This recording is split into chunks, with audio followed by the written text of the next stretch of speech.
Hey there, Geometry. Thanks for tuning in for another episode of Math with the Mullins. Today we're going to look at quiz review for Unit 9. So let's go ahead and get started. We got numbers 1 and 2, or 1 through 4 really. Find the unknown side length and simplify all radicals. Remember, we can use the Pythagorean Theorem. So my legs are what can be added together squaring to get my hypotenuse. So x is considered a leg, and so is 16. And we're going to set that equal to 18 squared. 16 squared is going to give me 256, and 18 squared is going to give me 324. In order to get x by itself, I'm going to have to subtract 256 from 324. So I get x squared is equal to 68. And then simplifying this radical, since I saw it was even, I tried the biggest even number I could. 16 wasn't it, so then I tried 4, and that works. This was square root 4, square root 17. And then that would be 2 square root 17 for number 1. Number 2, both 9 and 13 are legs, so we're squaring those, set them equal to the hypotenuse. So I get 81 plus 169 is equal to x squared. 81 plus 169 is 250. And then I know 250 could be broken down into 25 and 10. Square root of 25 is 5, and square root of 10 is simplified, so there we have it for our missing side. And then number 3, we got 3 squared plus 6 squared is equal to x squared. That would be 9 plus 36 is equal to x squared, which is 45. And then things to think about, 45 can have 9 in it because we just added that. So if we could do square root 9 times the square root of 5, that'd be 3 square root 5. Okay? And then for number 4, we're given a missing leg, a given leg, and the hypotenuse. So 8 squared is 64, 12 squared is 144, and then we subtract 64 from 144, we're going to get 80. And then the square root of 80 is broken down. I picked 16 and 5, so that would be 4 square root 5. Next up, classifying each triangle as right, acute, or obtuse.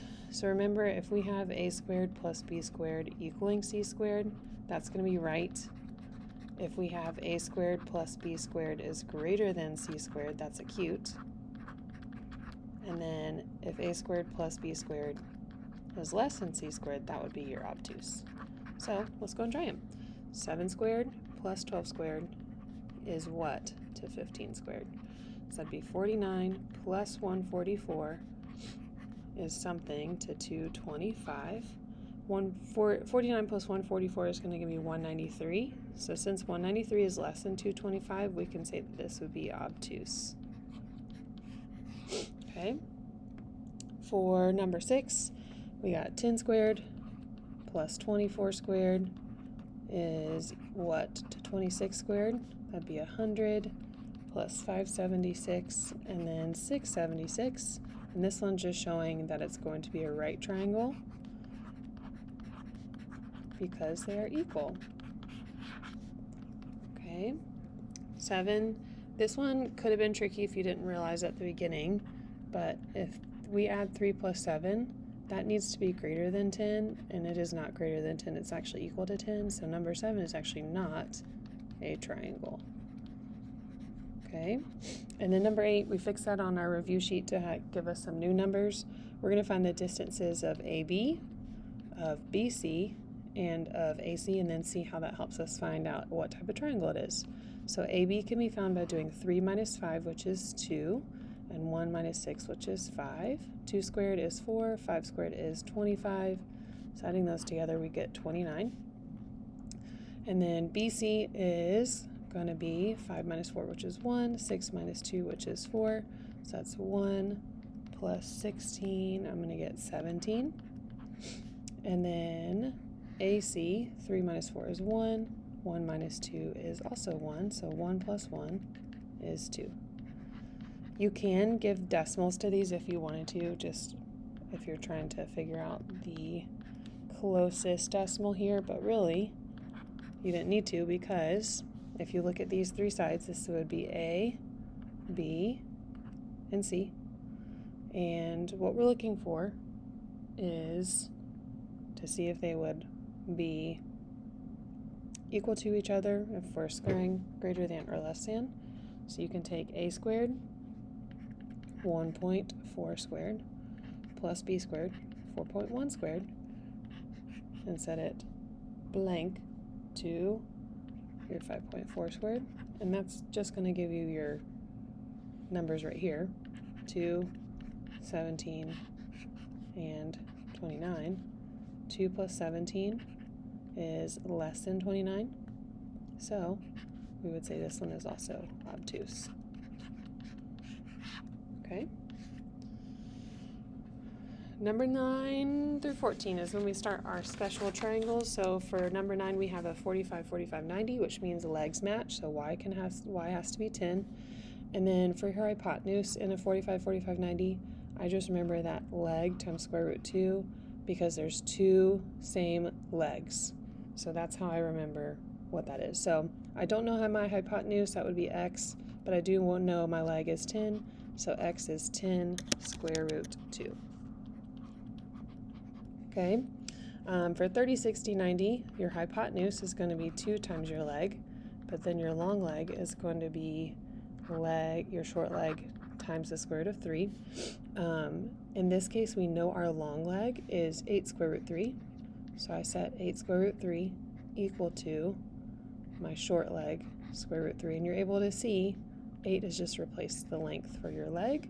So leg is equal to 8 or your x, or your y, sorry.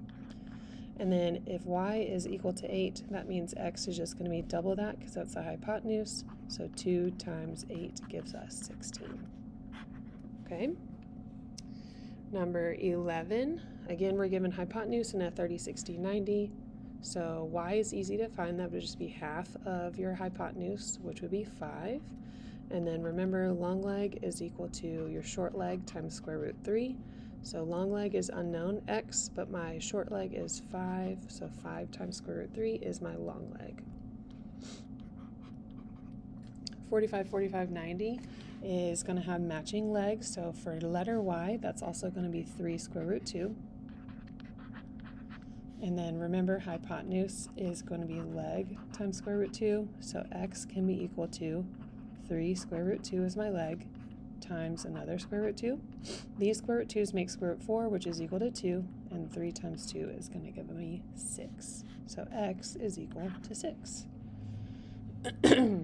For number 13, 30, 60, 90, I'm given my long leg. So remember, long leg can be found by doing short leg times square root 3. Long leg would be 5 square root 3, so legs times square root 3, that means L is equal to 5, so y is equal to 5, and then x is easy to find because we just double it, and that's our hypotenuse, we get 10. 14 is a 45, 45, 90, so hypotenuse says I'm going to take my short leg times square root 2. If my hypotenuse is 2 square root 6, let's go ahead and start solving for letter L. I'm going to divide both sides by square root 2, and I'm going to move down here to give me some more room. So leg is equal to 2 square root 6 over square root 2, but I got to rationalize that denominator, so I'm going to square root 2 for both top and bottom. I'm going to end up getting 2 square root 12 over 2. What I did right away is I went ahead and simplified these 2's, so all I'm left with is square root 12, and square root 12 can be broken down into square root of 4 times the square root of 3, which is 2 square root 3. So both my legs are going to be 2 square root 3 for number 14. Geometric mean is next. Finding the geometric mean between each set of numbers. So we're just multiplying these and then finding the square root. So x squared is equal to 9 times 4. X squared is equal to 36. So that means x is 6. And then x squared is equal to 12 times 4. So x squared is equal to 48. This one you had to simplify your radical. 48 can be broken down as the square root of 16 times the square root of 3, so 4 square root 3. Writing a similarity statement for your 3 similar right triangles. Remember we talk about comparing short leg long leg, and hypotenuse. So I started with my smallest triangle. I went short leg, Y, Z, W. And then for medium triangle, we did W, Z, X. And then for the large triangle, Y, W, X. So for that, we're going to just apply those things here. I did get a bunch of decimals for this one, especially because some of these numbers got really large and it's a little bit harder to simplify your radical. So we'll kind of work through that to see what works better. But let's go ahead and get started. Oops, just throwing my calculator away. So number 17, we have thinking about our small, medium, and large triangles. So here's small, here's medium, and here's large. And then I started with my smaller one. So my smaller one, I'm looking at a 3 by 4. 3 is my short side, 4 is my long side, and then B is what was missing. Medium triangle, A was on my longer side, 4 is my shorter side. And then my large triangle, it looks like B is on my short side, C is the hypotenuse, and that's all I'm kind of given there. So one thing I started with was, what can I find first? And I looked at 3 to 4 and 4 to A. So it's saying that I probably can find A by doing 3 over 4 is equal to 4 over A. So I get 3A is equal to 16. So A is going to be equal to 16 thirds. So I went ahead and plopped down 16 thirds here. Then I started to look at, well, what can I do to find out another set? If I know that A is 16 thirds, so that's 5 1/3, then I can figure out what C is. That's 5 1/3 plus 3, so C is 8 1/3.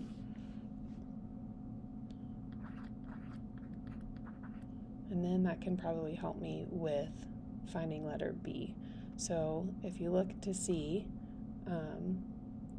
B is matching up with 3 times B, 3 and B and C now.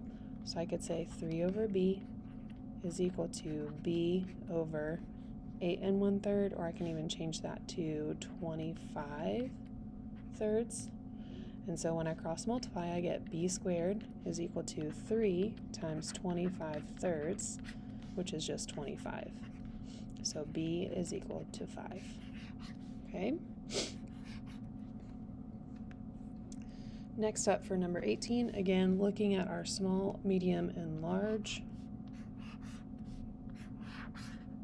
Okay, so my small triangle, it looks like B is my short side and 20 is my longer side. A would be the hypotenuse. For the medium triangle, 20 is the short side, 42 is the longer side, C is my hypotenuse. And for my large triangle, A is my short side, sorry, I'm forgetting these right angles, C is going to be my long leg, and then B plus 42 is the hypotenuse. Okay, so again, we just try to figure out what are some things that I can pair up almost right away. And if you look where B is located, B matches the 20 the same way 20 matches the 42, so I started with B this time. 20 over 42.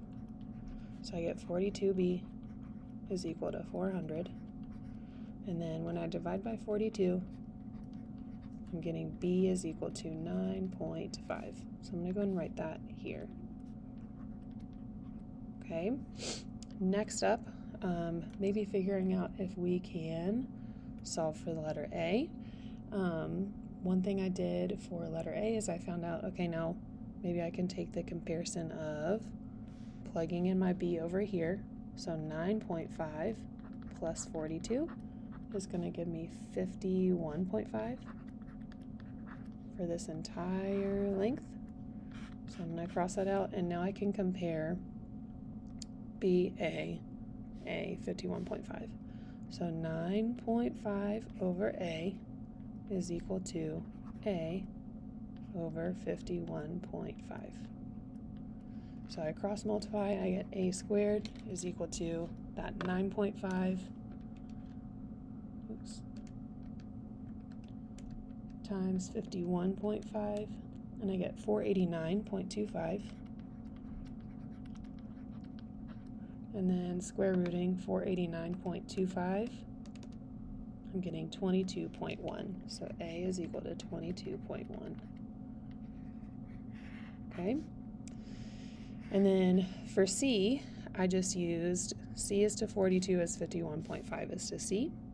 So C over 42 is equal to 51.5 over C. So I'm going to get C squared is equal to 42 times 51.5, 2,163. This one, I didn't work too hard about getting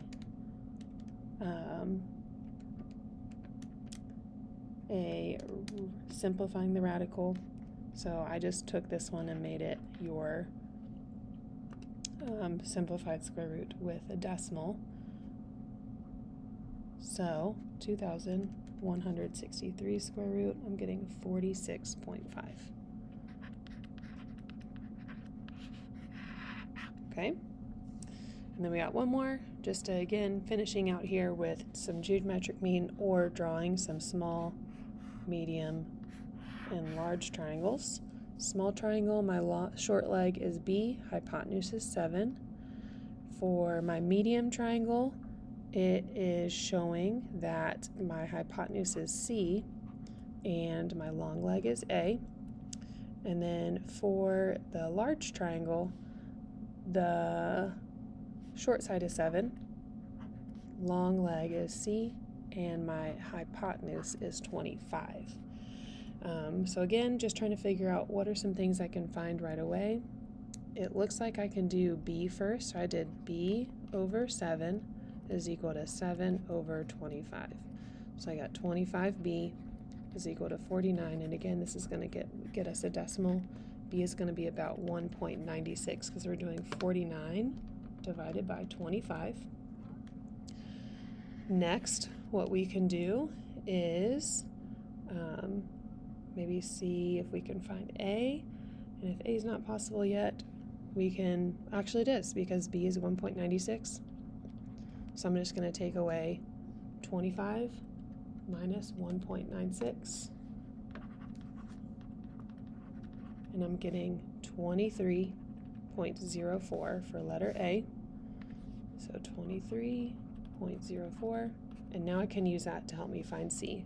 So C over 23.04 is equal to 25 over C. So C squared is equal to 23.04 times 25, or 576. And then this one actually ends up being nice. This one's going to be the square root of 576 is 24. So we have our A, 23.04, B, 1.96, and C, 24. Hopefully that gives you some guidance about helping you get ready for your chapter or your Unit 9 quiz. Thanks so much for tuning in with me, and we'll catch you next time. Have a great day.